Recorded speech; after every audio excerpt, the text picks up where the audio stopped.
கர்த்தராகிய இயேசு கிறிஸ்துவின் பரிசுத்த நாமத்திற்கு மகிமை உண்டாவதாக. கிறிஸ்துவுக்குள் மிகவும் பிரியமான அந்த சகோதர சகோதரிகளே, மகனுள்ள நண்பர்களே, இந்த நாளிலும் கர்த்தராகிய இயேசு கிறிஸ்துவனுடைய நாமத்திற்கு புகழ்ச்சி உண்டாகும்படியாக ஒரு இறை செய்தியை நான் உங்களோடு பகிர்ந்து கொள்ள விரும்புகிறேன். இது கடந்த நாட்களிலே கொடுக்கப்பட்ட செய்தியினுடைய தொடர்ச்சியாக இருக்கிறது. கர்த்தராகிய இயேசு கிறிஸ்து சொல்லுகிறார், மேகத்தைப் போலவும் தங்கள் பலகணி துவாரங்களுக்கு தீவிரித்து வருகிற புறாக்களைப் போலவும் பறந்து வருகிற இவர்கள் யார் என்று ஏசாயா தீர்க்கதரிசியை கொண்டு இந்த கடைசி நாட்களிலே சம்பவிக்கப் போகிற மகா பெரிதான ரட்சிப்பின் கிரியைகளை குறித்து கூறி அறிவித்திருக்கிறார். அதைத்தான் ஏசாயா தீர்க்கதரிசியின் புஸ்தகம் 60ஆம் அதிகாரம் 8ஆம் வசனத்தில் நாம் படிக்க முடிகிறது. மேகத்தைப் போலவும் தங்கள் பலகணி துவாரங்களுக்கு தீவிரித்து வருகிற தீவிரிக்கிற புறாக்களைப் போலவும் பறந்து வருகிற இவர்கள் யார் என்ற ஒரு கேள்வியை கர்த்தருடைய ஆவியானவர் ஏசாயா தீர்க்கதரிசியின் மூலமாக பூமியின் மக்களினங்களுக்கு முன்பாக வைக்கிறார். ஏசாயா தீர்க்கதரிசியின் புஸ்தகம் 60ஆம் அதிகாரம் 8ஆம் வசனம். இந்த கேள்விக்கான பதில் என்ன எங்கே இருக்கிறது? அதே அதிகாரத்திலேயே இருக்கிறது என்பதை நாம் கண்டுகொள்ள வேண்டும். அதற்கு முன்பாக ஒரு காரியத்தை உங்களுக்கு சுட்டிக்காட்ட விரும்புகிறேன். அதே ஏசாயா தீர்க்கதரிசியின் புஸ்தகம் 60ஆம் அதிகாரம் 10ஆம் வசனத்தின் பிற்பகுதியில் ஒரு வாக்கியத்தை குறிப்பிட்டு சொல்லுகிறார். அங்கே சொல்லுகிறார், யார் வருகிறார்கள்? மேகத்தைப் போலவும் தங்கள் பலகணி துவாரங்களுக்கு பறந்து வருகிற புறாக்களைப் போலவும் பறந்து வருகிற இவர்கள் யார் என்றால், அதற்குரிய விவரம் என்ன என்றால், அதனுடைய வியாக்கியானம் என்ன? மேகத்தைப் போலவும், அதாவது வானத்திலே நாம் பகலிலே காண்கிற போது, நல்ல சூரிய வெளிச்சம் இருக்கிற காலத்திலே நேரங்களிலே நான் பார்க்கிற போது வெண்மேகங்கள் வேகமாக, ஆனால் அது மெதுவாக நகர்வது போல் நம்முடைய கண்களுக்கு தோன்றும். ஆனால் அது வேகமாக நகர்ந்து கொண்டிருக்கிறது, ஓடிக்கொண்டிருக்கிறது. மழை காலங்களிலே பார்த்தால் கார்மேக கூட்டங்கள் வேகமாகவும் நகர்வதை பார்க்கலாம். காற்று, நல்ல சுழல் காற்று, சூறாவளி காற்று, புயல் காற்று இருக்கிற போது வேகமாக ஓடிக்கொண்டிருக்கும் கார்மேக கூட்டங்கள். அந்த சூறாவளி பெரும்புயல் காற்றுகள் இல்லாத போது மெதுவாக நகர்ந்து கொண்டிருப்பது போல் கார்மேக கூட்டங்கள் தெரியும். இந்த மேக கூட்டங்களைப் போல, மேகத்தைப் போலவும்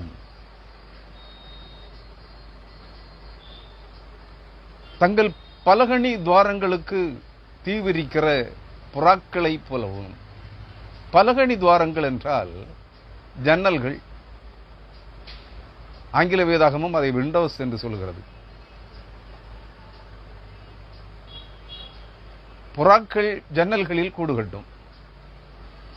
கோவில்களிலே மேலறைகளை, அந்த தட்டுகளிலே, மேல் தட்டுகளிலே தங்கள் கூடுகளை கட்டிக்கொள்ளும். அது ஜன்னல் அமைப்புகளைப் போலத்தான் இருக்கும். பலகணி அவைகளுடைய தங்கும் இடங்கள்.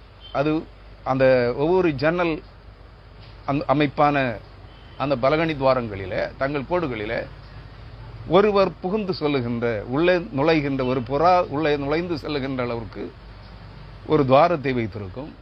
அந்த துவாரங்கள், அந்த பலகணி, அதனுடைய புறாக்களின் கூடுகள் நாலாபுறமும் ஜன்னல்களைப் போலவே இருக்கும். நன்றாக காற்றோட்டமுள்ள அமைப்பாக இருக்கும். அதைத்தான் இங்கே சுட்டிக்காட்டுகிறார். புறாக்கள் தங்கள் பலகணி, தங்கள் கூடுகளுக்கு பறந்து வருகிற புறாக்களைப் போலவும், உணவு உட்கொள்ள, உணவை சேகரிக்க தூர இடங்களுக்கு பறந்து சென்றுவிட்டு இரவு மாலை மயங்கும் முன்பாக தங்கள் கூடுகளுக்கு பறந்து வருகிற புறாக்களை போலவும் வருகிற இவர்கள் யார் என்று கேட்கிறார். இதற்கான பதில் 10ஆம் அதிகாரத்திலே 10ஆம் வசனத்திலே, ஏசாயா 60ஆம் அதிகாரம் 10ஆம் வசனத்திலே சுட்டி காட்டுகிறார். அவர்கள் யாராம்? அந்நியரின் புத்திரர் உன் மதில்களை கட்டி அவருடைய ராஜாக்கள் உன்னை சேவிப்பார்கள். இதை ஏசாயா 60ஆம் அதிகாரத்திலே 4ஆம் வசனத்திலே சொல்லுகிறார். 3ஆம் வசனத்திலிருந்து தொடங்குகிறார். உன் வெளிச்சத்தின் இடத்திற்கு ஜாதிகளும் உதிக்கிற உன் ஒளியின் இடத்திற்கு ராஜாக்களும் நடந்து வருவார்கள். இந்த உலகத்தின், இந்த பூமியின் சகல தேசங்களிலும் இருக்கிற சகல ஜாதிகளிலும் இருந்து கிறிஸ்து இயேசுக்கென்று மீட்டு ரட்சிக்கப்பட்ட, கிறிஸ்து இயேசுவின் தெளிக்கப்படும் இரத்தத்தினால் மீட்டு ரட்சிக்கப்பட்ட ஜனங்கள் அனைவரும்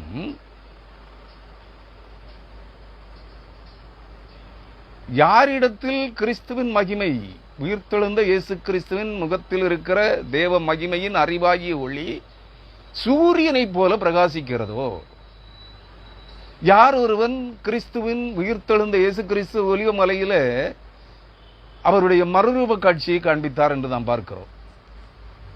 அங்கே காண்பித்திருக்கிற போது அவர் சொல்லுகிறார், அவருடைய அந்த யோவான், லூக்கா, மத்தேயு முதலானவர்கள் சொல்லுகிறார்கள், அவருடைய முகம் சூரியனை போல பிரகாசித்தது. உலகத்தில் எந்த வண்ணானாலும், துணியை வெண்மையாக்கி தருகிற எந்த வண்ணானாலும் வெளுக்க முடியாத ஒளி பிரகாசம் போன்ற வெண்மையாக இருந்தது அவருடைய வஸ்திரம் என்று சொல்லுகிறார்.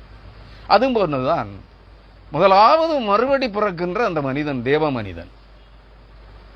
யார் கிறிஸ்துவுக்கு முன்னோடியாக, கிறிஸ்துவுக்காக கிறிஸ்துவின் சபையை, உலகத்தில் இருக்கிற கிறிஸ்துவின் மணவாட்டி சபையை கிறிஸ்துவுக்கு ஆயத்தப்படுத்தும்படியாய் அனுப்பப்பட்டிருக்கிறானோ அந்த மனிதன், the forerunner of Christ அல்லது த தியோபானிக் கிரைஸ்ட், யார் அவன் என்று அங்கே தெளிவுபடுத்துகிறார். இந்த வார்த்தை இந்த வேதாகமத்திலே இந்த பகுதியிலே சொல்லப்படவில்லை. தியோபானிக் கிரைஸ்ட் என்றால் யார்? ஃபோர் ரன்னர் ஆஃப் கிரைஸ்ட், கிறிஸ்துவுக்கு முன் நடக்கிறவன் அல்லது கிறிஸ்துவுக்கு முன்னோடி. இதற்கு 2 பேர் பொருத்தமானவர்கள் இருக்கிறார்கள். ஒன்று, உன்னதமான தேவனுடைய ஆசாரியனாயிருந்த மெல்கிசேதேக்கு, சாலேமின் ராஜாவும் சமாதானத்தின் ராஜாவுமாக இருந்தார் மெல்கிசேதேக்கு. அவர்தான் கிறிஸ்துவுக்கு முன்னோடி. கிறிஸ்துவுக்கு முன்னோடினவராகிய மெல்கிசேதேக்கின் முறைமையின்படி மகா பிரதான ஆசாரியர் ஆக்கப்பட்டவர் இயேசு. நன்றாக புரிந்து கொள்ள வேண்டும். முதலாவது கிறிஸ்துவுக்கு முன்னோடினவராக இந்த பூமிக்கு அனுப்பப்பட்டிருந்த தாயும் தகப்பனும் வம்ச வரலாறும் இல்லாதவன்,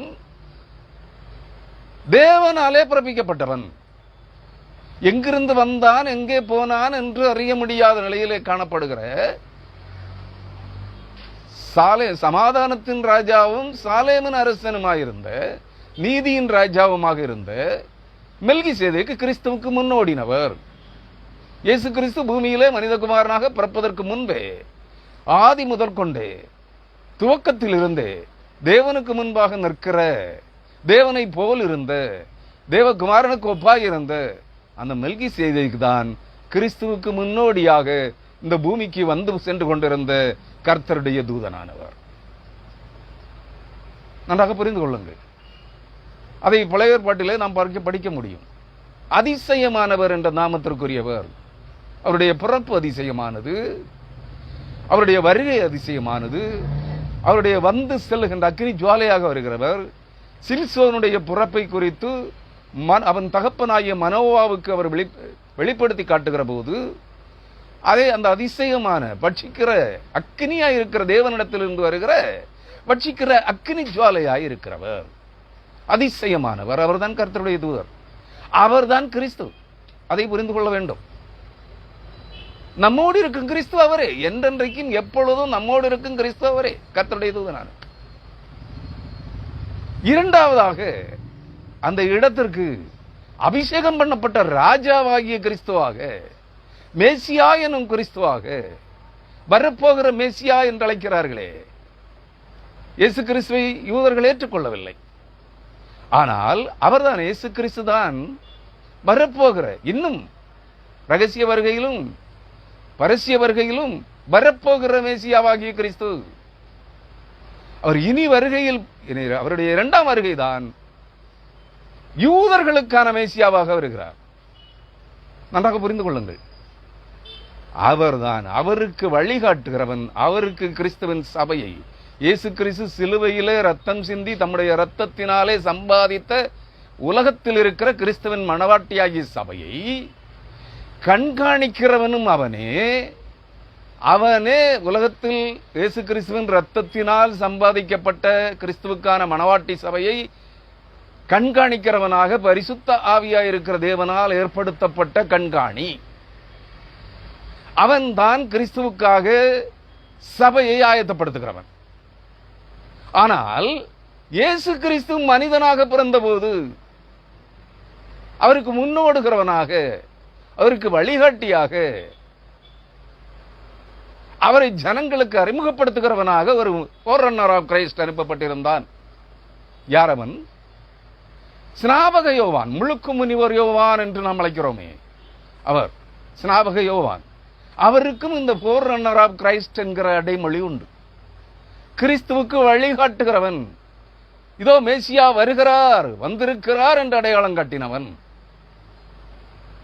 நன்றாக புரிந்து கொள்ளுங்கள். கிறிஸ்துவுக்கு ஸ்நானம் கொடுப்பதற்கும், கிறிஸ்துவை உலக ஜனங்களுக்கு இவர்தான் வரப்போகிற வந்திருக்கிற மேசியா என்று அடையாளம் காட்டுவதற்கும், அவருக்கு பாதையை ஆயத்தப்படுத்துவதற்காக வந்தவன். இயேசு கிறிஸ்துவின் ரட்சிப்பின் சுவிசேஷத்தை அவர் சிலுவையிலே ரத்தம் சிந்துவதற்காக, பரிகார பலியாக, தேவாட்டுக்குட்டியாக அடிக்கப்படுவதற்காக அனுப்பப்பட்டிருக்கிற இயேசு கிறிஸ்துவாகிய மேசியா இவர்தான் என்று அவருக்கு வழியை ஆயத்தப்படுத்துகிறவனாக, அவரை உலகத்திற்கு அறிமுகப்படுத்துகிறவனாக அனுப்பப்பட்டிருந்தவன் ஸ்நாபக யோவான்.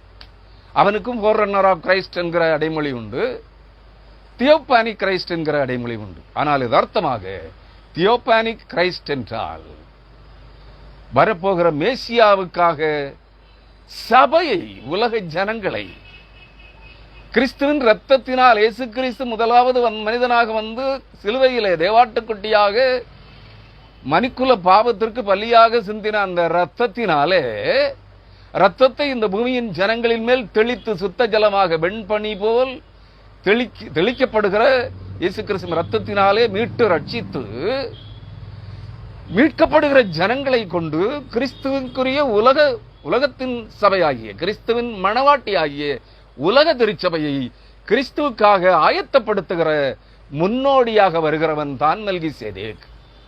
நன்றாக புரிந்து கொள்ளுங்கள். இவனை குறித்து தான் இயேசு கிறிஸ்து சொல்லுவார். யோவான் மத்தேயு 28ஆம் அதிகாரம் நினைக்கிறேன், அல்லது யோவான் 21ஆம் அதிகாரம். அதில் பரிசுத்த பேதுரு அவனை குறித்து இயேசுவினிடத்திலே கேட்பார், இவனை குறித்த காரியம் என்ன? அவர் சொல்லுவார், யாரை கை கட்டுகிறான்? இயேசு கிறிஸ்துவுக்கும் பேதுருவுக்கும் பின்னாக வந்து கொண்டிருக்கிறான் யோவான், இயேசுவின் மார்பிலே சாய்ந்திருந்த தீடன். அவனை குறித்து அவன் கேட்கிறான் பேதுரு. அவர் சொல்லுகிறார், நான் வரும் வரை இவன் இருக்க எனக்கு சித்தமானால் உனக்கு என்ன? அதாவது இயேசு கிறிஸ்து மறுபடியும் அவர் சிலுவையிலே சிந்தின இரத்தத்தினால் சம்பாதித்த உலக சபையை, மணவாட்டி சபையை எடுத்துக்கொள்ளும்படியாக உலகத்திற்கு வருகிற போது, அதுவரையிலும் இவன் யோவான் உலகத்தில் மனிதனாக இருப்பான். நான் வரும் வரை அந்த சபையை எடுத்துக்கொள்ள, மணவாட்டி சபையை நான் எடுத்துக்கொள்ள, இந்த பூமிக்கு நான் வரும் வரை இவன் இருக்க, இந்த யோவானாகி இவன் இருக்க எனக்கு சித்தமானால், எனக்கு விருப்பமானால் உனக்கு என்ன என்று பேதுருவினிடத்திலே கேட்கிறார். நன்றாக புரிந்து கொள்ளுங்கள். அப்படியானால் கிறிஸ்து மணவாட்டி சபை, இயேசு கிறிஸ்து தம்முடைய ரத்தத்தினால் சம்பாதித்த இந்த உலக திருச்சபை மணவாட்டி சபையாக எடுத்துக்கொள்ள வருகிற போது, அந்த உலக சபையை, மணவாட்டி சபையை கிறிஸ்துவுக்காக ஆயத்தப்படுத்துகிற இயேசு கிறிஸ்துவின் தெளிக்கப்படும் ரத்தத்தினால் சபையை, உலக ஜனங்களை மீட்டு ரட்சித்து கிறிஸ்துவின் ஜனமாக கிறிஸ்துவின் மணவாட்டியாக ஆயத்தப்படுத்துகிறதற்காக பூமியில இருக்கிற கிறிஸ்துவின் ரகசிய வருகை மற்றும் இருக்கிறவன் யார்? பரிசுத்த யோவான். யோவான் ஸ்நாபகன் அல்ல, இயேசுவின் மார்பிலே சாய்ந்திருந்த யோவான். அவன் தான் தியோபானி கிரைஸ்ட். அதாவது பழைய உன்னதமான தேவனுக்கு முன்பாக நின்று கொண்டிருந்த உன்னதமான தேவனுடைய ஆசாரியனாகிய மெல்கிசேதேக். நன்றாக புரிந்து கொள்ளுங்கள், அவன் தான் இங்கே இருக்க போகிறான். இது ரகசியம், ஆனால் வெளிப்படுத்தப்பட்டிருக்கிறது. இயேசு கிறிஸ்து அதை பேதுருவினிடத்தில் வெளிப்படுத்தி இருக்கிறார். உயிர்த்தெழுந்த இயேசு கிறிஸ்து யோவானுக்கு வெளிப்படுத்தி இருக்கிறார். வெளிப்படுத்தின விசேஷம் 10ஆம் அதிகாரத்தில் கடைசி பகுதியில் நீங்கள் அதை புரிந்து கொள்ள வேண்டும். நீ மீண்டும் ஒரு முறை சகல ஜாதிகளுக்கும், சகல ராஜாக்களுக்கும், சகல வம்சங்களுக்கும், சகல பாசைக்காரருக்கும் அவர்களை குறித்து நீங்க தீர்க்க தரிசனம் சொல்ல வேண்டும் என்று சொல்லியிருக்கிறார். வெளிப்படுத்தின விசேஷம் 10ஆம் அதிகாரம் கடைசி 2 வசனங்களில் படித்து பாருங்கள். வெளிப்படுத்தப்பட்டிருக்கிறார்கள். கிறிஸ்துவுக்குள் அருமையானவர்களே, அவன் தான் அந்த மீட்பின் பணியை நடத்தி முடிக்கிறவன்.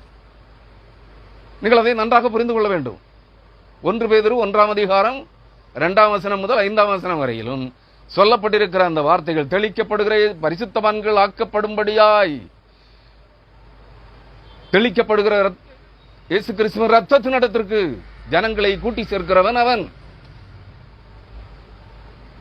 இதுதான் வெளிப்படுத்தப்பட்டிருக்கிறது. இதை யாருமே பிரசங்கிப்பதில்லை. காரணம் என்ன? அவர்களுடைய மனம் பொருளாசை என்னும் பண ஆசையினால், சம்பாத்திய இச்சைகளினால் உலகத்தின் போதகர்களுடைய இருதயம் இருளாக்கப்பட்டிருக்கிறது. அவருடைய மனக்கண்கள் குருடாகி போயிற்று. இதன் காரணம். பண ஆசை எப்பொழுது இருதயத்தின் ஆழத்தை ஆக்கிரமித்துக் கொள்ளுகிறதோ, கிறிஸ்துவின் நற்செய்தியாகிய சுவிசேஷமாகிய மகிமையின் ஒளி அவர்களுடைய இருதயத்திலே பிரவேசிப்பதில்லை. சத்தியம் அவர்கள் உள்ளத்திலே பிரவேசிப்பதில்லை. அவருடைய இருதய கண்கள் அவர்கள் கண்டும் காணாதவர்களைப் போலவும் கேட்டும் கேளாதவர்களைப் போலவும் இருதயத்தால் உணர்ந்து குணப்படாதவர்களாக இருக்கும்படிக்கு அவருடைய இருதயம் பெருந்திண்டியினாலும் பெருந்தீனியினாலும் பண ஆசையினாலும் சம்பாத்திய இச்சைகளினாலும் உலக பொருளாசையின் விக்கிரகத்தினாலும் நிறைந்து இருளடைந்து இருக்கிறது. நீங்கள் அதை புரிந்து கொள்ள வேண்டும். அதனால் தான் இந்த பகுதிகளை இன்றைய எந்த தீர்க்கதரிசியும் விளக்கம் சொல்வதில்லை. இங்க எல்லாம் தொடவே மாட்டாங்க. காரணம், இவர்களுக்கு தெரியாது. அதனால எனக்கெல்லாம் தெரியும்னு சொல்லலதான். நன்றாக புரிந்து கொள்ளுங்கள். கிறிஸ்துவுக்குள் அருமையானவர்களே, அந்நியரின் புத்திரர், அவர் என்ன சொல்லுகிறார்? அந்நியரின் புத்திரர் உன் மதில்களை கட்டி. யார் அந்த அந்நியரின் புத்திரர்? உன்னிடத்தில் யார் அந்த மனிதனோ? கிறிஸ்துவின் இயேசு கிறிஸ்துவின் தெளிக்கப்படும் ரத்தத்தினால் பூமியின் ஜனக்கூட்டங்களிலிருந்து, மக்கள் இனங்களிலிருந்து, சகல ஜாதிகளிலும் இருந்து இயேசு கிறிஸ்துவின் மணவாட்டி சபையினுடைய அங்கத்தினர்களா ஜனங்களை மீட்டு ரட்சித்து கிறிஸ்துவுக்கு சபையை ஒப்புக் கொடுக்கிற அந்த மனிதன் யாரோ அவனிடத்திலே கிறிஸ்துவின் முகத்தில் இருந்த, இயேசு கிறிஸ்துவின் முகத்தில் இருந்த தேவனுடைய மகிமையின் அறிவாகிய ஒளி அவனிடத்திலே பிரகாசிக்கும், வெளிப்படும். நீதியின் சூரியனை போல வெளிப்படும். இயேசு கிறிஸ்து தான் சொன்னார், ஞானத்தை போதிக்கிறவர்கள் சூரியனை போலவும், அநேகரை நீதிக்கு உட்படுத்துகிறவர்கள் வானத்து நட்சத்திரங்களைப் போலவும் ஒளி வீசுவார்கள். அநேகரை நீதிக்கு உட்படுத்துகிறவர்கள் யார்? 1,44,000 பரிசுத்தவான்கள். ஞானத்தை போதிக்கிறவன் யார்? தேவனை அறிகிற அறிவாகிய இறைஞான ஒளியை ஜனங்களுக்கு போதிக்கிறவன் யார்? அந்த தியோபானி கிரைஸ்ட் என்று சொல்லப்படுகிற மெல்கிசேதேக், இயேசு கிறிஸ்துவால் சுட்டிக்காட்டப்பட்ட யோவான், பரிசுத்த யோவான். ஸ்நாபக யோவான் அல்ல, பரிசுத்த யோவான். கிறிஸ்துவுக்குள் அருமையானவர்களே, அவனிடத்திற்கு, உன் வெளிச்சத்தின் இடத்திற்கு ஜாதிகளும், அதாவது உலகத்தில் இருக்கிற சகல 4600க்கு அதிகமான ஜாதிகளிலும் இருந்து கிறிஸ்துவின் தெளிக்கப்படும் இயேசு கிறிஸ்துவின் ரத்தத்தினால் மீட்டு ரட்சிக்கப்படுகிற அனைவரும் உன் வெளிச்சத்தின் இடத்திற்கு ஜாதிகளும், உதிக்கிற உன் ஒளியின் இடத்திற்கு, உதிக்கிற உன் ஒளி சூரியனை போல, இயேசு கிறிஸ்துவின் உலகம் ஒலிவ மலையிலே சூரியனை போல பிரகாசித்தது போல அவனுடைய முகம் சூரியனை போல பிரகாசிக்கும். உதிக்கிற உன் ஒளியின் இடத்திற்கு ராஜாக்களும் நடந்து வருவார்கள்.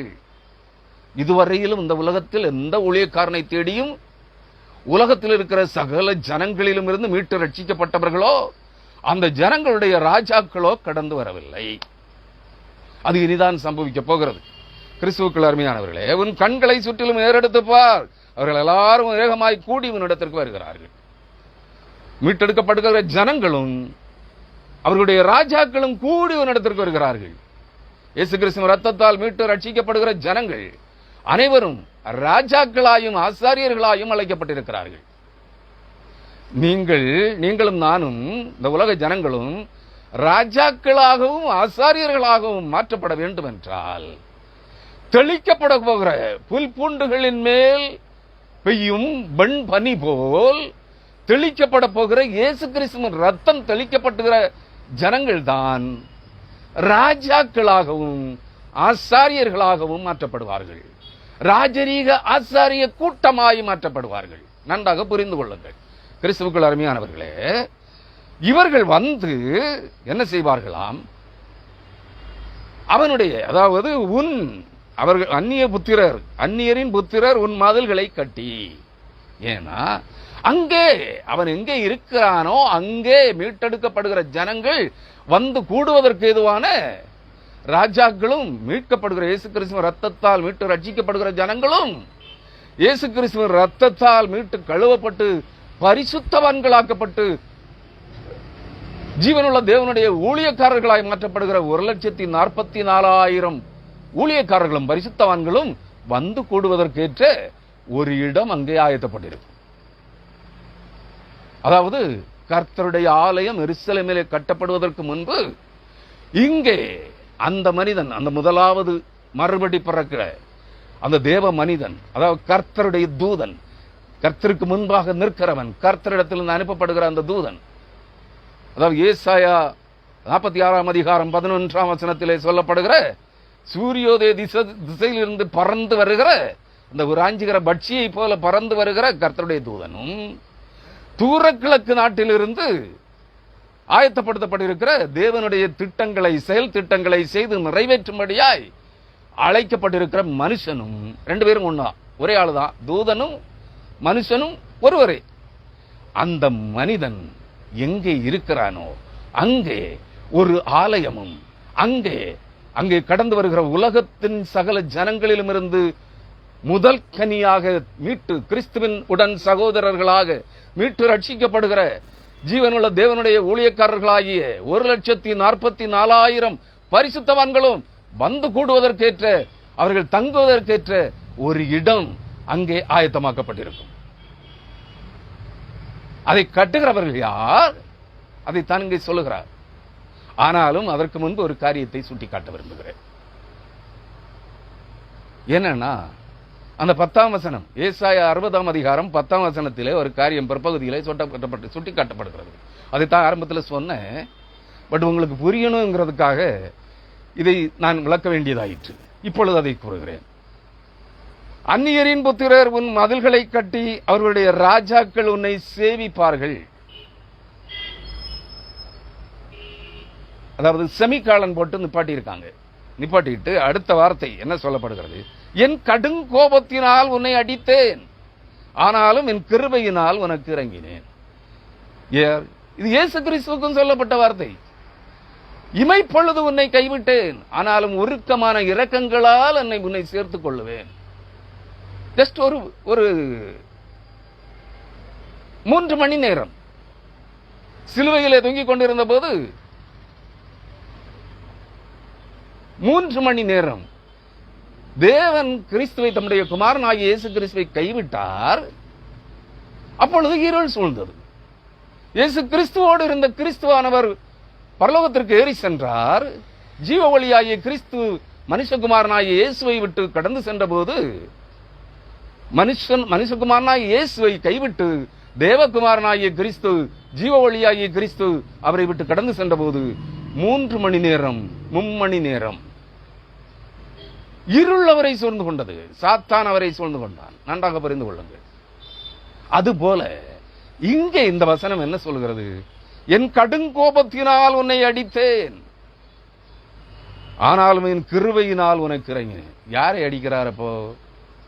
கர்த்தருடைய சபையை, கிறிஸ்துவின் இயேசு கிறிஸ்து சிலுவையிலே சம்பாதித்த, சிலுவையிலே சிந்தின இரத்தத்தினால் சம்பாதித்த கிறிஸ்துவின் மணவாட்டியாகிய பரிசுத்த சபையை ஆயத்தப்படுத்துகிற அந்த மனிதனையும் அந்த தூதனையும், கிறிஸ்துவுக்கு முன்னோடி, கிறிஸ்துவுக்காக சபையை ஆயத்தப்படுத்தும்படியாய் அனுப்பப்பட்டிருக்கிற அந்த மனிதனும் தேவனால் அடிக்கப்படுகிறான். அதாவது துன்புறுத்தப்பட்டு உபத்திரவத்தின் குகையிலே புடமிடப்படுகிறான். உபத்திரவத்தின் குகையிலே புடமிடப்படாமல் அந்த பணியை செய்ய அவனும் தகுதியாக்கப்பட முடியாது. நீங்கள் அதை புரிந்து கொள்ள வேண்டும். இன்றைய உலக கிறிஸ்தவ போதகர்கள், தீர்க்கதரிசிகள், அப்போஸ்தலர்கள் சொல்லுவது போல், உனக்கு சிலுவை பாடுகளாகிய உபத்திரவங்கள் இல்லை, வியாதிகள் இல்லை, துன்பங்கள் இல்லை, வேதனைகள் இல்லை, கண்ணீர்கள் இல்லை, கவலைகள் இல்லை, தரித்திரம் இல்லை, ஏமாற்றங்கள் இல்லை, தோல்விகள் இல்லை. நீ இயேசு கிறிஸ்து, நான் பிரசங்கிக்கிற இயேசுவை ஏற்றுக்கொண்டால் எல்லாம் பில்லி சுனியங்களா, மந்திரவாதங்களா, பிசாசின் உபத்திரவங்களா, சத்துருக்களின் சதிமோசங்களா, தரித்திரமா, ஏமாற்றமா, ஏழ்மையா, இல்லாமையா, இயலாமையா, வியாதிகளா, துன்பங்களா, எல்லாம் பறந்து போகும். ஒன்னும் பறக்காதுங்க, ஒன்னும் பறக்காது, எல்லாம் ஏமாற்று வித்தைகள். ஆனால் இங்கே சொல்லுகிறார், இயேசு கிறிஸ்து சிலுவையிலே கொடுக்கப்படும் மட்டும் தம்மை தாழ்த்தினார். சிலுவையிலே 3 மணி நேரம் தேவகுமாரனாகிய இயேசு கிறிஸ்துவனாலும் ஜீவ ஒளியாகிய கிறிஸ்துவனாலும் கைவிடப்பட்டார். 3 மணி நேரம். இங்கே அவரை பின்பற்றுகிறவர்கள் அனைவரும் கிறிஸ்துவின் சிலுவை பாடுகளுக்கு தங்களை பங்காளிகளாக ஒப்புக் கொடுக்கவில்லை என்றால், இயேசு கிறிஸ்து சிலுவையிலே பட்ட உபத்திரவங்களை அவர்கள் தங்கள் வாழ்க்கையில பல மாதங்கள், பல ஆண்டுகள் அனுபவிக்க தங்களை ஒப்படைக்காவிட்டால் ஒருவனும் பரிசுத்தவானாக முடியாது, ஒருவனும் தீர்க்கதரிசியாக முடியாது, ஒருவனும் அப்போஸ்தலனாக முடியாது, ஒருவனும் ராஜாக்களாக மாற முடியாது, ஒருவனும் ஆசாரியர்களாக மாற முடியாது, ஒருவன் கூட இயேசு கிறிஸ்துவை போல ராஜரீக ஆசாரியனாக மாற முடியாது. அதனால்தான் இந்த பகுதியை எடுத்த முதல் செய்தியிலே சொன்னேன் உங்களுக்கு. உபத்திரவங்கள் உண்டு, வேதனைகள் உண்டு, கண்ணீர்கள் உண்டு, தரித்திரம் உண்டு, ஏமாற்றம் உண்டு, வியாதிகள் உண்டு, சத்துருக்களின் சதிமோசங்கள் உண்டு, பரிகாசங்கள் உண்டு, அவமானங்கள் உண்டு, பொய் குற்றச்சாட்டுகள் உண்டு, பிசாசுகளின் உபத்திரவங்கள் உண்டு. இவைகளை கர்த்தர் உங்களுக்கு அனுமதிக்கிறார். கர்த்தர் அனுமதித்தவைகளை நீங்கள் கர்த்தரிடத்தில் கேள்வி கேட்க முடியாது. இந்த பொய் வசனிப்புக்காரர்கள், புரட்டு உபதேசக்காரர்கள், காணிக்கைகளுக்காக பொய்களை, புரட்டு உபதேசங்களை கவர்ச்சிகரமாக, செவிக்கின்பமாக பிரசங்கிக்கிறவர்கள் பொய்களையே பேசுகிறார்கள். பிசாசுகள் இன்னும் துரத்தப்பட்டு தீரவில்லை. அசுத்த ஆவிகள், குறி சொல்லுகிற ஆவிகள் இன்னும் பூமியை விட்டு துரத்தப்பட்டு தீரவில்லை. இவைகளெல்லாம் கிறிஸ்துவின் நாளிலே, இயேசு கிறிஸ்துவின் ரத்தம் தெளிக்கப்படுகிற அந்த நாளிலே அசுத்த ஆவிகள் உலகத்தை விட்டு துரத்தப்படும். சகரியா தீர்க்கதரிசியின் புஸ்தகம் 13ஆம் அதிகாரம் 1, 2 ஆகிய வசனங்கள். தாவீதின் குடும்பத்துக்கும் இஸ்ரவேல் குடும்பத்துக்கும், அதாவது தெரிந்து கொள்ளப்பட்ட இறைமக்கள் அனைவருக்கும், உலகத்தின் சகல ஜாதிகளிலும் இருந்து, சகல மக்களினங்களிலிருந்து கிறிஸ்துவின் ரத்தத்தினால் மீட்டு ரட்சிக்கப்படுவதற்காக தெரிந்து கொள்ளப்பட்ட சகல ஜனங்களுக்கும் பாவத்தையும் அழுக்கையும் கழுவுவதற்காக ஒரு திறக்கப்பட்ட நீரூற்று ஒன்றாயிருக்கும். சிலுவையிலே, கல்வாரி சிலுவையிலே திறக்கப்பட்ட நீரூற்றாகிய இயேசு கிறிஸ்துவின் சரீரம் அவர்கள் மேல், பூமியின் ஜனங்களின் மேல் வெண்பனி போல் சுத்த ஜலமாக கிறிஸ்துவின் ரத்தத்தை தெளிக்கும்படியாய் கடந்து வரும் அந்த நாளிலே, 2ஆம் வசனம், சகரியா 13ஆம் அதிகாரம் 2ஆம் வசனம், குறி சொல்லுகிற ஆவியையும் அசுத்தாவியையும் பூமியிலிருந்து அகற்றி விடுவேன் என்று சொல்கிறார். அந்த நாள் சகல தீர்க்கதரிசிகளிடத்திலும், குறிகாரர்களிடத்திலும், விக்கிரகாராதனைக்காரர்களிடத்திலும், மந்திரவாதிகளிடத்திலும், குறி சொல்லுகிறவர்களிடத்திலும் இருக்கிற அனைத்து குறி சொல்லுகிற ஆவிகளும் அசுத்தாவிகளும் ஓடி ஒளிந்துவிடும். யாராவது சொன்னார்களா உங்களுக்கு? வேதாகமம் சொல்லுகிறது. சகரியா தீர்க்கதரிசியின் புஸ்தகம் 13ஆம் அதிகாரம் 1, 2 ஆகிய வசனங்கள் சொல்லுகிறது. அந்த நாள் வரை அசுத்தாவிகளும் குறி சொல்கிற ஆவிகளும் இருக்கும். 3ஆம் வசனம், சகரியா 13ஆம் அதிகாரம் 3ஆம் வசனம் 4ஆம் வசனம் சொல்கிறது. அதற்கு பிற்பாடு ஒருவன் கர்த்தருடைய நாமத்தினாலே, கர்த்தராய இயேசு கிறிஸ்துவின் பெயராலே, பரிசுத்த ஆவியின் பெயராலே குறி சொல்லுவான் என்றால், அவனை பெற்ற அவன் தாயும் தகப்பனும், நீ இனி உயிரோடு இருக்கப்படாது, கர்த்தருடைய நாமத்தினாலே பொய் செல்லும்படிக்கு நீ இனி உயிரோடு இருக்கக்கூடாது என்று சொல்லி அவனை ஈட்டியினாலே உருவ குத்தி கொன்று ஓடுவார்கள் என்று இருக்கிறது.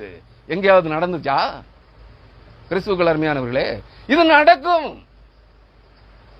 இது சத்திய வேதம், சத்திய வசனம். அது ஒரு நாளும் பொய் சொல்லாது.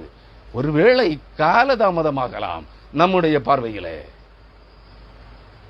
அது தாமதித்தாலும் நிச்சயமாக வரும். அபகு தீர்க்கதரிசி சொல்லுகிறான், அது தாமதிக்காது, தாமதித்தாலும் அது சீக்கிரமாய் வரும், வந்து சம்பவிக்கும். கிறிஸ்துவுக்குள் அருமையானவர்களே, யார் அந்த ஜனங்கள்? அவன் எப்படிப்பட்டவனாக இருக்க வேண்டும்? அதைத்தான் பரிசுத்த பவுல் சொல்லுகிறார். 2 கொரிந்தியர் 4ஆம் அதிகாரம் 8ஆம் வசனத்திலே சொல்லுகிறார், நாங்கள் எப்பக்கத்திலும் நெருக்கப்பட்டும் ஒடுங்கி போகிறதில்லை, கலக்கமடைந்தும் மனமுறிவடைகிறதில்லை, துன்பப்படுத்தப்பட்டும் கைவிடப்படுகிறதில்லை, கீழே தள்ளப்பட்டும் மடிந்து போகிறதில்லை, கர்த்தராகிய இயேசுவினுடைய ஜீவனும் எங்கள் சரீரத்திலே விளங்கும்படிக்கு இயேசுவின் மரணத்தை எப்பொழுதும் எங்கள் சரீரத்தில் சுமந்து திரிகிறோம். இங்க யாராவது இருக்கிறானா? இது பரிசுத்த பவுல் அப்போஸ்தலன் பரிசுத்த ஆவியானவரால் ஏவப்பட்டு பேசி எழுதி இருக்கிற கொரிந்து திருச்சபையாருக்கு எழுதி கொடுத்த அந்த சுவிசேஷம், அந்த நிருபம், அந்த கடிதத்தில் எழுதியிருக்கிறான். இந்த அனுபவத்தை சந்தித்தவர்கள் யாராவது உங்கள் போதகர்களிலோ, உங்கள் தீர்க்கதரிசிகளிலோ, உங்கள் அப்போஸ்தலர்களிலோ, உங்கள் பரிசுத்தவான்களிலோ, உங்கள் தேவனுடைய மனுஷர்களிலோ இருக்கிறார்களா? எல்லாரும் இதைத்தானே சொல்கிறார்கள். நீ இயேசு கிறிஸ்துவை, நாங்கள் பிரசங்கிக்கிற இயேசு கிறிஸ்துவை ஏற்றுக்கொண்டால் உனக்கு உபத்திரவம் இல்லை, வியாதிகள் இல்லை, துன்பங்கள் இல்லை, வேதனைகள் இல்லை, தரித்திரம் இல்லை, பிசாசின் உபத்திரவம் இல்லை. பிசாசின் ஆவிகளால் நிறைந்திருக்கிறவர்களுக்கு பிசாசு எப்படி உபத்திரவம் கொடுப்பான்? பிசாசுகளின் ஆவிகளினாலே நடத்தப்படுகிறவர்களை பிசாசு எப்படி உபத்திரவப்படுத்துவான்? இவர்கள் தான் பிசாசின் மக்களாயிற்றே, பிசாசுகளுக்கு அடிமைகளாக இருக்கிறார்களே, இவர்களை எப்படி பிசாசு உபத்திரவப்படுத்துவான்? நீங்கள் யோசிக்க வேண்டாமா? கிறிஸ்துவுக்குள் அருமையானவர்களே, பிசாசு எப்பொழுதுமே தன்னுடைய ஆதிக்கத்தை, அதிகாரத்தை விட்டு வெளியே செல்லுகிறவர்களை தான் உபத்திரவப்படுத்துவான். தன்னுடைய ஆவிகளின் கட்டுப்பாட்டிலே இருக்கிற எவனையும், தன்னுடைய அடிமைகள் யாரையும் உபத்திரவப்படுத்த மாட்டான். நீங்கள் அதை புரிந்து கொள்ளுங்கள். இங்கே பரிசுத்த ஆவியானவர் மூலமா ஏவப்பட்ட இந்த பரிசுத்த பவுல் சொல்லுகிறார், நாங்கள் எப்பக்கத்திலும், 2 கொரிந்தியர் 4ஆம் அதிகாரம் 8ஆம் வசனம், நாங்கள் எப்பக்கத்திலும் நெருக்கப்பட்டும் ஒடுங்கி போகிறதில்லை. அதாவது அவர்கள் நெருக்கப்படுகிறார்கள், கலக்கமடைந்தும் அவர்களை கலங்கி போக செய்கிறார்கள். அவர் சொல்லுகிறார், நாங்கள் கலக்கமடைந்தும் மனம் முறிந்து போகிறதில்லை. நாங்கள் எப்பக்கத்திலும், அடுத்தது, துன்பப்படுத்தப்படுகிறார்கள் அவர்கள், நாங்கள் துன்பப்படுத்தப்பட்டும் கைவிடப்படுகிறதில்லை, தள்ளப்பட்டும் மடிந்து போகிறதில்லை. கர்த்தராகிய இயேசு கிறிஸ்துவினுடைய ஜீவனும் எங்கள் சரீரத்திலே விளங்கும்படி இதோ மரணத்தை எப்பொழுதும் எங்கள் சரீரத்தில் சுமந்து திரிகிறோம். எப்படி எனில், சாவுக்கினமான எங்கள் மாம்சத்திலே இயேசுவினுடைய ஜீவனும் விளங்கும்படிக்கு, அதாவது கிறிஸ்துவில் மறைந்திருக்கிற நம்முடைய நித்திய ஜீவன் வெளிப்படும்படிக்கு உயிரோடு இருக்கிற நாங்கள் எப்பொழுதும் இயேசு நிமித்தம் மரணத்துக்கு ஒப்பு கொடுக்கப்படுகிறோம். நீங்க படுறீங்களா? உங்களை தான் ஒருத்தன் கல்லறிஞ்சா, ஒருத்தன் கெட்ட வார்த்தை பேசினா, உங்க ஆலயங்களுக்குள்ள வந்து தீ கொளுத்தினா, அல்லது பிடிச்சு போட்டு அடிச்சா, அது உங்களுடைய அக்கிரமங்களின் நிமித்தம் அவர்கள் உங்களை காயப்படுத்துகிறார்கள். அதை சுட்டி காட்டியாக வேண்டும். நீ எங்க ஓடுற? உலக நீதிமன்றத்திற்கு ஓடுகிறாய், உலக அரசியல்வாதிகளிடத்தில் ஓடுகிறாய், உலக காவல்காரர் போலீஸ்காரர்களிடத்தில் ஓடுகிறாய், தேவனிடத்திலே காத்திருக்கிறாயா? நீங்கள் எல்லாம் பரிசுத்தவான்கள் என்று சொல்லுகிறீர்கள். கிறிஸ்துவுக்குள் அருமையானவர்களே, அவர் சொல்லுகிறார், இப்படி மரணமானது எங்களிடத்திலும் ஜீவனானது உங்களிடத்திலும் பலன் செய்கிறது. விசுவாசித்தேன், ஆகையால் பேசினேன் என்று எழுதி இருக்கிறபடி நாங்களும் அந்த விசுவாசத்தின் ஆவியை உடையவர்களாயிருந்து விசுவாசிக்கிறபடியால் பேசுகிறோம். கர்த்தராகிய இயேசுவை எழுப்பினவர் எங்களையும் இயேசுவை கொண்டு எழுப்பி உங்களுடனே கூட தமக்கு முன்பாக நிறுத்துவார் என்று அறிந்திருக்கிறோம். தேவனுடைய மகிமை விளங்குவதற்கு, எங்கள் மேல் விளங்குவதற்கு ஏதுவாக கிருபையானது அநேகருடைய ஸ்தோத்திரத்தினாலே பெருகும்படிக்கு இவையெல்லாம் உங்கள் நிமித்தம் உண்டாயிருக்கிறது. கிருபை, இயேசு கிறிஸ்து பிதாவாகிய தேவனுடைய கிருபையினாலே இயேசு கிறிஸ்து தேவனுடைய மகிமை விளங்குவதற்கு எதுவாக, தேவனுடைய மகிமையின் ஒளி எங்கள் மேல் பிரகாசிப்பதற்கு எதுவாக தேவ கிருபையானது அநேகருடைய ஸ்தோத்திரத்தினாலே பெருகும்படிக்கு இவையெல்லாம் உங்கள் நிமித்தம் உண்டாயிருக்கிறது. இங்கே இயேசு கிறிஸ்து தேவன் என்ன சொல்லுகிறார்? ஏசாயா 60 அதிகாரம் 10 வசனத்திலே பிற்பகுதியிலே, என் கடுங்கோபத்தினால் உன்னை அடித்தேன், ஆனாலும் என் கிருபையினால் உனக்கு இறங்கினேன். கர்த்தராகிய இயேசு கிறிஸ்துனுடைய கிருபையும் பிதாவாகிய தேவனுடைய கிருபையும் பரிசுத்த ஆவியானவருடைய கிருபையும் எங்கள் மேல் பெருகும்படிக்கு, உங்கள் மேல் பெருகும்படிக்கு நாங்கள் துன்புறுத்தப்படுகிறோம், அடிக்கப்படுகிறோம் என்று சொல்லுகிறார் தேவன். அவர் சொல்லுகிறார், உன்னை கடும் கோபத்தினால் அடித்தேன், உன்னை என் கடும் கோபத்தினால் அடித்தேன், ஆனாலும் என் கிருபையினால் உனக்கு இறங்கினேன் என்று சொல்லுகிறார். அந்த மனிதன் அந்த நாள் வரை கிறிஸ்துவுக்கு சபையை ஆயத்தப்படுத்தும்படியாய் முன் அனுப்பப்பட்ட தியோபானி கிரைஸ்ட், கிறிஸ்துவின் முன்னோடியாகிய தூதனாக, தேவ மனிதனாக மறுபடி பிறக்கிற அந்த நாள் வரை அவன் உபத்திரவத்தின் குகையிலே புடமிடப்பட்டுக் கொண்டு தான் இருப்பான். அந்த நாள் வரை அவனை சாகடிக்க அநேகர் எழும்புவார்கள். அவனோடு இருக்கிறவர்களுக்கும் அவனோடு இருந்து குழி பறித்துக் கொண்டே இருப்பார்கள். அவனோடு அவனை நம்ப வைத்து கழுத்தை அறுக்கிறவர்கள் அவனோடு தான் இருப்பார்கள். நீங்கள் நன்றாக புரிந்து கொள்ள வேண்டும், நம்பிக்கை துரோகிகளாகத்தான் அனைவரும் இருப்பார்கள். நீங்கள் அதை புரிந்து கொள்ளுங்கள். கிறிஸ்துவுக்காக நீ எல்லாவற்றையும் சகிக்க வேண்டும். தேவனுடைய மகிமை உன்மேல் உதிப்பதற்காக கிறிஸ்துவின் தூய ஆவி உன்னை மறுபடி பிறப்பிப்பதற்காக கிறிஸ்துவின் ரத்தம் உன்மேல் தெளிக்கப்படும் வரை நீ பொறுமையோடு அவைகளை உன் நித்திய கனமேன்மைக்காக, தேவ மகிமையின் சாயலை நீ பெற்றுக்கொள்வதற்காக அவைகளை பொறுமையாய் சகித்துத்தான் ஆக வேண்டும். கிறிஸ்துவின் சிலுவைக்கு பங்காளியாக வாழுவது அதுதான். இல்லாம நீ கிறிஸ்தவனாக முடியாது. கிறிஸ்துவுக்குள் அருமையானவர்களே, அப்பொழுது தான் தேவ மகிமை உன்மேல் வெளிச்சம் விடுகிற போது, தேவ மகிமையின் ஒளி உன்னில் பிரகாசிக்கிற பொழுது, நீ உலகத்திற்கு வெளியே கொடுக்கிறவனாக, உலகத்திற்கு வெளிச்சமாக மாறுகிற பொழுது, அந்நிய புத்திரர், உலகத்தின் சகல ஜாதி ஜனங்களிலும் இருந்து இயேசு கிறிஸ்துவின் தெளிக்கப்படும் ரத்தத்தினால் மீட்டு ரட்சிக்கப்படுகின்ற ஜனங்கள் உன்னிடத்திற்கு வருவார்கள். அந்நியரின் புத்திரர் உன் மதில்களை கட்டி உன்னை சேவிப்பார்கள். அந்நியரின் புத்திரர் வந்து உலகத்தில் இருந்து மீட்டெடுக்கப்படுகிற 1,44,000 பரிசுத்தவான்களும் உன்னிடத்தில் வந்து கூடுவதற்காக, அவர்கள் தங்குவதற்காக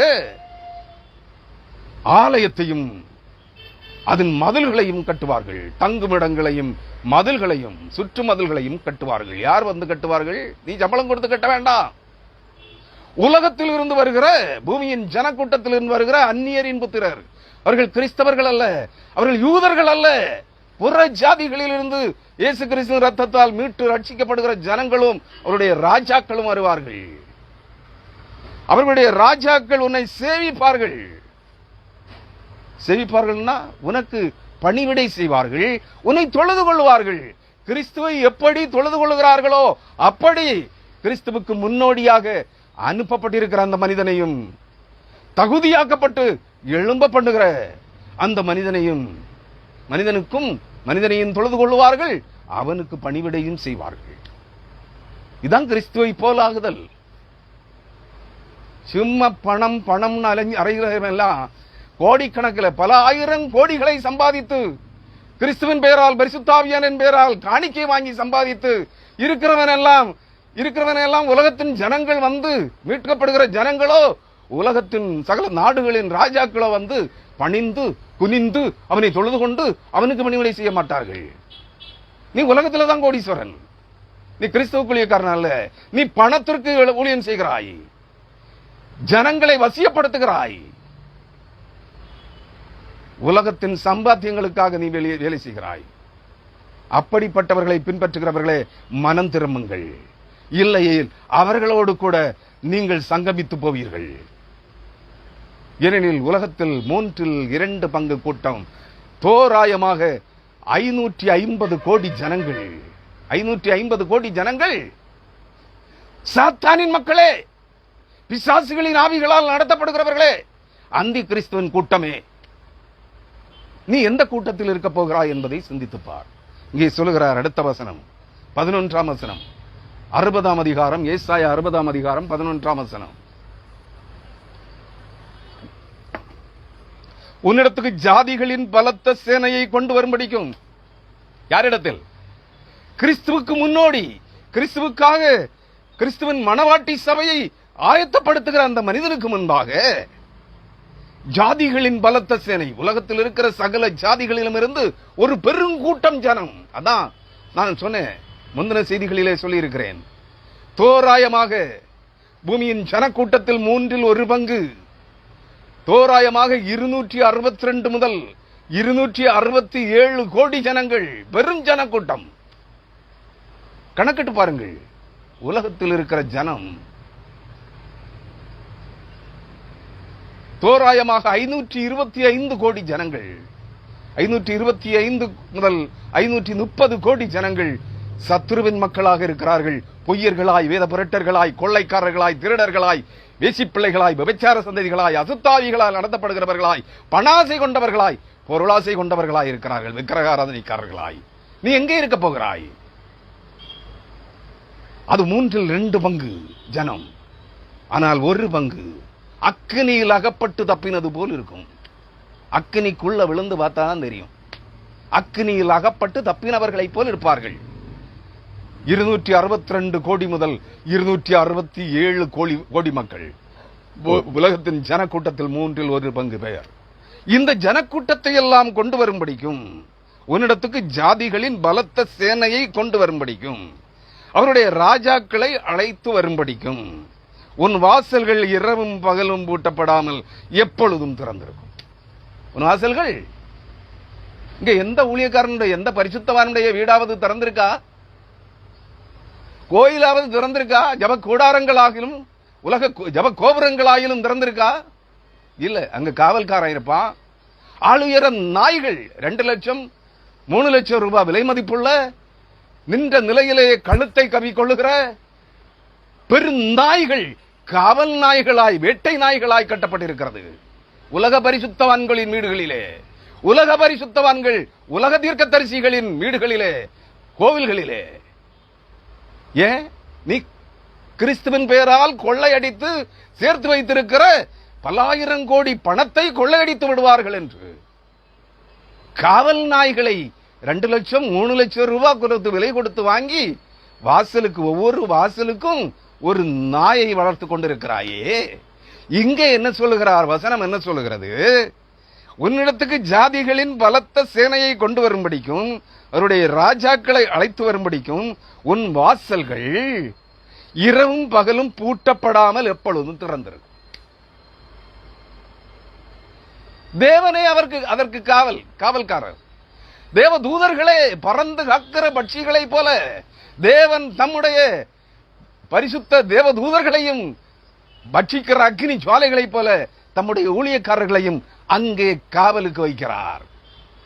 நாயும் வேண்டாம், சிங்கமும் வேண்டாம். யா ஓநாய்களின் கூட்டமாகிய கள்ள தீர்க்கதரிசிகளுக்கும், கள்ள அப்போஸ்தலர்களுக்கும், கள்ள பரிசுத்தவான்களுக்கும், கள்ள தேவனுடைய மனுஷர்களுக்கும், அனைத்து வேத புரட்டு பொய்யரும் பொய்க்கு பிதாவுமாயிருக்கிற பிள்ளைகளின் தூதர்களின் கூட்டத்திற்கு, ஊழியக்காரர்களின் கூட்டத்திற்கு ஓநாய்கள், சிங்கங்கள், 3 லட்சம் 4 லட்சம் ரூபாய் விலை மதிப்புள்ள நின்ற நிலையிலேயே கழுத்தை கவிக்கொள்ளுகிற நாய்கள் காவலுக்கு வேண்டும். கருப்பு படை, கருப்பு பூனை படை வேண்டும். என்ன படை? கூலிப்படை. உலக பரிசுத்தமான காவல் காக்கிறதுக்கு கூலிப்படைகள் தேவையா? கர்த்தர் தம்முடையவர்களை, தாம் தெரிந்து கொண்டவர்களை, தம்முடைய ராஜரீக ஆசாரிய கூட்டமாய், ராஜாக்களாய், ஆசாரியர்களாய் தெரிந்து கொண்டவர்களை காவல் புரிவதற்கு தம்முடைய பறந்து காக்கிற பட்சிகளைப் போல, பறந்து வருகிற பறவைகளைப் போல தம்முடைய தேவதூதர்களையும், பலத்த சௌரியவான்களாகிய தேவதூதர்களையும், அக்னி ஜுவாலைகளைப் போல தம்முடைய ஊழியக்காரர்களையும் அனுப்பி காவல் காக்கிறார். அங்கே அவருடைய வீடுகளும் அவருடைய ஆலயங்களும் எப்பொழுதும் திறந்தே இருக்கும். இரவும் பகலும் பூட்டப்படாமல் திறந்தே இருக்கும். எதற்காக? உலகத்தின் பல பகுதிகளில் இருந்து புறப்பட்டு வருகிற தேவனுடைய ஊழியக்காரர்களும் தேவனுடைய ஜனங்களும், கிறிஸ்துவின் ரத்தத்தால், தெளிக்கப்படும் ரத்தத்தால் கழுவி சுத்திகரிக்கப்படுகிற தேவ ஜனங்களும், தேவ புத்திரர்களும், தேவனுடைய ஊழியக்காரர்களும் எப்பொழுது வேண்டுமானாலும் கடந்து வருவதற்காக இரவும் பகலும் அதன் வாசல்கள் பூட்டப்படாமல் திறந்தே இருக்கும். 12ஆம் வசனம், ஏசாயா 60ஆம் அதிகாரம் 12ஆம் வசனம். உன்னை சேவிக்காத ஜாதியும் ராஜ்யமும் அழியும். அந்த தியோபானி கிரைஸ்ட், கிறிஸ்துவை போல் இருக்கிற, கிறிஸ்துவுக்கு முன்னோடியாக கிறிஸ்துவின் மணவாட்டி சபையை கிறிஸ்துவுக்காக ஆயத்தப்படுத்துகிற அந்த மனிதனை சேவிக்காத ஜாதியும் ராஜ்யமும் அழியும். அந்த ஜாதிகள் நிச்சயமாய் பாழாகும். இதை தங்களுக்கு என்று எடுத்துக்கொண்டு சொல்லிக் கொண்டு திரிகிற அநேக கள்ள ஓநாய்கள் திரிகிறது. எங்கிட்டயே 2-3 ஓநாய்கள் ஒரு 50 போஸ்ட் கார்டில் அனுப்பியிருக்கான். நான் போற இடத்துல எல்லாம் இடி வரும், மின்னல் வரும். நான் சொல்லுவேன், என்னை ஏற்றுக்கொள்ளாதவன் இடி விழுந்து சாவான், மின்னல் வெட்டி சாவான். உலக டிவி தொலைக்காட்சி சேனல் வச்சிருக்கவன் சுமார் ஒரு 28 வருஷங்களுக்கு முன்பு போஸ்ட் கார்டு 50 பைசா, அன்னைக்கு 10 பைசா போஸ்ட் கார்டுன்னு நினைக்கிறேன். அதுல 50 போஸ்ட் கார்டு அனுப்பியிருக்கான்.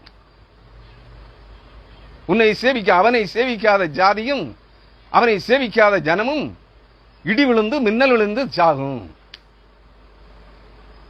அவன் தான் உலக தீர்க்கதரிசி, தியோபானி கிரைஸ்ட், கிறிஸ்துவின் முன்னோடி, கிறிஸ்துவுக்காக சபையை ஆயத்தப்படுத்துகிற யோவான் என்றெல்லாம் தேவன் அவனுக்கு வெளிப்படுத்தினார். நீ எனக்கு ஊழியக்காரனவா? 1,44,000 பேரை நான் கர்த்தர் என்னட்ட கூட்டி சேர்க்க சொல்லியிருக்காரு. அதையெல்லாம் ஒருங்கிணைப்பாளராக 1,44,000 பேரை எனக்கு கூட்டி சேர்த்து என்னிடத்தில் தா, அதற்கு ஒருங்கிணைப்பாளராக உன்னை நான் வைத்துக் கொள்ளுகிறேன் என்று எனக்கு 50 போஸ்ட் கார்டு அனுப்புறான் அந்த ஓநாய். இப்ப 1,00,000 பேரை வச்சிருக்கான். 1,44,000 பேரை காட்டி என்ன ஆடுறான் தொலைக்காட்சியில? தேவனுடைய யுத்த சேனை 1,44,000 பேரு களரி ஆட்டம், குடிமிப்பிடி ஆட்டம், இதெல்லாம் தொலைக்காட்சியில காட்டிட்டு இருக்கான் அந்த ஓநாய். இப்படி அநேக ஓநாய்களின் இடத்திலே பேசியவர்கள் உண்டு. கிறிஸ்துவுக்குள் அருமையானவர்களே, யார் கிறிஸ்துவின் அழைப்புக்கு, தேவனுடைய அழைப்பிற்கு கீழ்ப்படிந்து தன்னை தான் அழைத்த அழைப்புக்காக தேவன் தன்னை தகுதிப்படுத்தும் வரை அமைதியாக தேவ சமூகத்திலே காத்திருந்து வேத வசனங்களை தியானித்து படித்து அறிந்து தேவனை அறிகிற அறிவாகிய மெய்யறியை உணர்ந்து கற்றுக்கொள்ளுகிறார்களோ அவர்களுக்கே உன்னத தேவனுடைய மகிமையின் அறிவாகிய ஒளி, கிறிஸ்து இயேசுவின் முகத்தில் இருக்கிற தேவனுடைய மகிமையின் அறிவாகிய ஒளி அவர்கள் இருதயங்களிலே பிரகாசிக்கும். முடிவிலே அவர்களின் மேல் தேவனுடைய மகிமையின் ஒளி, நீதியின் சூரியன் அவர்கள் மேல் உதிக்கும். அப்படிப்பட்டவர்களிடத்திலே உலகத்தின் ஜனங்கள், கிறிஸ்துவன் தெளிக்கப்படும் இயேசு கிறிஸ்துவின் ரத்தத்தினால் மீட்டு ரட்சிக்கப்படுகிற ஜனங்கள் வந்து கூடுவார்கள். ஆமென். கர்த்தருக்கு சித்தமானால் வேறொரு செய்தியோடு வருகிற வியாழன் என்று மதியம் உங்களை சந்திக்கிறேன். அதுவரை இந்த வேத வசனங்கள் 2 கொரிந்தியர் 4ஆம் அதிகாரம், ஏசாயா 60ஆம் அதிகாரம், இன்றைய செய்தி கொடுக்கப்பட்ட அந்த வசனங்கள் உங்களுக்கு தியான பகுதிகளாய் இருக்கட்டும். இவைகளை முழங்காலில் நின்று படியுங்கள், தியானியுங்கள், ஜெபியுங்கள். உலக ஆசீர்வாதங்களுக்காக தேவனிடத்திலே நீங்கள் வேண்டிக் கொள்ள வேண்டாம். உங்கள் ஆத்துமரின் ரட்சிப்புக்காக, இயேசு கிறிஸ்துவின் ரத்தம் உங்கள் மேல் தெளிக்கப்படுவதற்காக, அதனால் உங்கள் ஆவி, ஆத்துமா, சரீரம் உள்ளான இருதயம் முழுவதும் கழுவி சுத்திகரிக்கப்பட்டு சத்திய ஆவியானவரால் நிரப்பப்படுவதற்காக நித்திய ஜீவனாகிய பரிசுத்தாவியை பெற்று நீங்கள் கிறிஸ்துவின் மணவாட்டி சபையின் அங்கத்தினர்களாய் தேவ ஜனங்களாய் மாற்றம் பெறுவதற்காக உங்களை ஆயத்தப்படுத்துங்கள். ஜபியுங்கள். இடையில உலக ஆசீர்வாதம், உலக ஐஸ்வர்யம், சம்பாத்தியம், பணப்பெருக்கம், வேலை வாய்ப்பு, திருமணம் இவைகளுக்காக பிரயாசப்பட்டு ஜபிக்காதிருங்கள். தேவன் அவைகளை ஏற்ற வேளையிலே உங்களுக்கு தருவார். சாலமோன் ஞானத்தை கேட்டான். நீங்கள் எவரும் கேட்காத ஞானத்தை கேட்டான். தேவனை அறிகிற அறிவாகிய ஞானத்தையும் அவன் கையிலே கொடுக்கப்பட்டிருக்கிற இஸ்ரவேல் ஜனக்கூட்டத்தையும் ஆளுகை செய்து ஆட்சி செய்வதற்குரிய ஞானத்தை கேட்டான். தேவன் அவனுக்கு அவன் கேட்ட அளவில்லாத ஞானத்தையும் கொடுத்தார். சாலமோனை போல தேவனிடத்திலிருந்து ஞானம் பெற்றுக் கொண்டவன் ஒருவனும் இல்லை. அவன் கேட்காத உலக ஐஸ்வர்யங்களையும் அவனுக்கு கொடுத்தார். ஆகவே உலகத்தின் ஆசீர்வாதங்களுக்காக நீங்கள் அவர்களிடத்தில் ஆண்டவரிடத்தில் ஜெபிக்கவும் வேண்டாம், மன்றாடவும் வேண்டாம், அளவும் வேண்டாம், புலம்பவும் வேண்டாம்.